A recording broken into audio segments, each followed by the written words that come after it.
Assalamu alaikum, I'm Salman Hasan. I'm a specialist in Islamic law and English law, and I'm passionate about finding wholesome and healthy financial solutions for the Muslim community. Sadaqah, zakat. What is the right amount to give? How much should we give? And why do we give? Also, many of us will say we want to give more towards Allah. We want to give more to show our love for Allah. Some will say, well, how much can I get away with giving? So one of the first questions we'd like to ask Sheikh Salman is, how much is enough to show gratitude? Now, gratitude is something that we need to have all of the time because Allah has already given us more than we deserve. If you think about our bodies, our eyesight, our lives, the time, the breath that we breathe, the free air that we breathe every day, that's enough to give gratitude for. It's said that a man decided one day that he would not drink cold water anymore. Now this is in the Arabian desert. He decided, I don't have the capacity to give Allah gratitude for cold water, so I'm never going to drink cold water anymore. And another man came to him and he said, you should drink the cold water and thank Allah for it because Allah wants you to enjoy His ni'mah. وَأَمَّا بِنِعْمَةِ رَبِّكَ فَحَدِّثْ. And Allah's ni'mah is everything that He's given us, so we should be grateful even if we have a penny in our pocket. The other thing to remember is that Allah says that if we are grateful, He shall of a certainty give us increase. And so the best way to get more in the dunya and the akhirah is to express gratitude to Allah. Sometimes I make a gratitude list. I'll take a piece of paper and I'll do a physical act of writing out, today I am grateful for, and I'll list the things I'm grateful for, 1 thing, 2 things, 3 things, 4 things. And what that does is it infuses us with a sense of gratitude, and that act of gratitude is in itself an act of worship. We don't have to only be grateful for monetary items. We can be grateful for the fact that I managed to pray today, and that during that prayer I had one moment of concentration in which I brought Allah into my heart. And at the end of that prayer we need to thank Allah for giving us that prayer, because that prayer was not from me to Him, it was from Him, it was a gift from Allah to me. The second question is, what is the correlation between riba and homelessness? Now, of course, here in the UK, sadly, we are seeing homelessness rise throughout our cities. And also we know that riba is throughout society. In the cars, in the houses, even in furniture sets and kitchens. So why is there a correlation, and is there a correlation? Those of us who've studied the effect of riba on the society know that riba and interest usually transfers wealth from the poor to the rich over a period of time. So if you have an interest-based economy, the poor get poorer and the rich get richer. And this is why Allah has declared war on riba.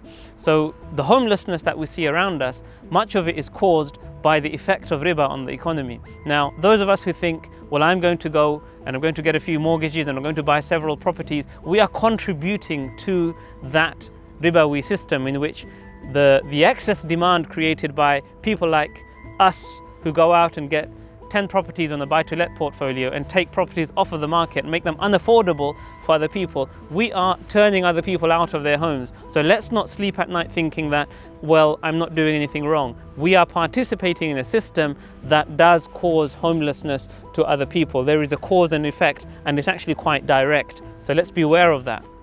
The third question is, how much of my wealth should I give as sadaqah? Now this is very important because of course zakat is 2.5% of your wealth, but sadaqah is a beautiful gift. It's a way of showing our love for Allah and also for Allah showing His love upon us. And this is why this question is so important. Well, let me tell you a story. A friend of mine who's very, very wealthy, he has a very highly paid job. He gets paid more than £100,000 in his salary. He came to me one day and he said, Akhi, when I pay my zakat, it hurts. So he finds it difficult to give 2.5% of his savings, which are quite huge, quite a large amount of savings. He finds that hard because the amount he's giving is actually quite a lot if you consider it relatively. Most of us, or many of us, might give a few £100 or £1,000, £2,000, but he's giving several thousands of pounds away in zakat every year. He finds that difficult, it hurts his heart. And he said, what should I do about it? And I said, the way you cure your disease in your heart, which is preventing you from giving what doesn't actually belong to you, to those who it does actually belong to. The money doesn't belong to us, it belongs to the poor. What's preventing you from doing that is that sickness in your heart. And so this year you should give away 5%. This is a cure for the sickness in the heart. We should put our hands in our pockets and give and give and give until it doesn't hurt to give anymore. So remember that sadaqah does not decrease your wealth. As the Prophet Muhammad ﷺ said, sadaqah does not decrease your wealth, because as you give, you will get spiritually nourished, you'll become a better person. And also sadaqah is a means of averting harm. So it could be that we're thinking, well, I might need to keep this money and save it up for a rainy day, but I could lose my job tomorrow, and maybe giving that sadaqah today could be a cause for me getting another job, or me not losing that job, because sadaqah, as we know, averts calamities. Here are 3 quickfire questions that I would say are financial concerns of the everyday Muslim. So I've got some here. What is money and how do I make it work for me?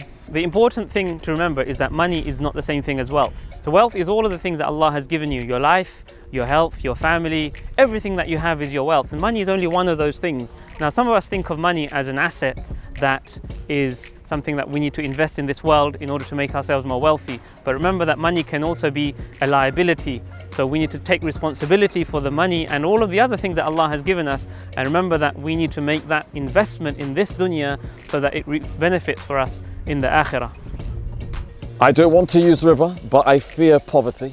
Now remember that everybody's circumstances are different, but sometimes I meet people who say, well, I've got 3, 4, 5, 10, 20 different properties that I've got on interest-bearing mortgages, and that is something that is totally unnecessary. I had a friend, and this guy is a very rich person, he's a multimillionaire, and he said, I want to get a hotel concession, but I have to serve alcohol in the hotel. Is that okay? And I said, look, why are you even asking me this question? Are you in need? Why do you need to break Allah's laws in order to make yourself more wealthy in the dunya? Think about what Allah will ask you on the Day of Judgment. So everybody's circumstances are different, and we're not here to judge anybody, but it's important to remember and ask ourselves that question every day, that we need to live according to our means. Do I need to do this? And once I live according to my means, then I have everything to sustain me in the dunya, and then I need to think about what to invest in my akhirah. And the final one, accumulating wealth is necessary to give me and my family security. How much is enough, and is there an Islamic golden number? As we know, in Islam, there is no taboo associated with wealth. Many of the prophets and the Sahaba were extremely wealthy people, but the important thing was that they did not let their wealth become attached to their hearts. They kept their money in their pockets, if you like, and not in their hearts. So it's very, very important for us to remember that whatever Allah gives us in terms of rizq is written for us, and Allah is Ar-Raziq, He is Al-Mu'min, He's the one who gives us safety. And safety doesn't come from anything else except from Allah. And so let's celebrate the wealth that we have by thinking about how to distribute it, how to give it away to others. I had a friend of mine who had a dream, and in that dream he saw the Prophet Muhammad ﷺ. He came to him and there were some tomes of wealth all around him, and the Prophet ﷺ said, this is all for you. And the first question he asked him was, but how will I distribute it? So once you've got enough to sustain you, to have a roof over your head and to have clothes on your body and to feed your family, then think about, how am I going to distribute this amana, because this wealth does not belong to me? How will I distribute this amana to others so that it counts for me on the Day of Judgment?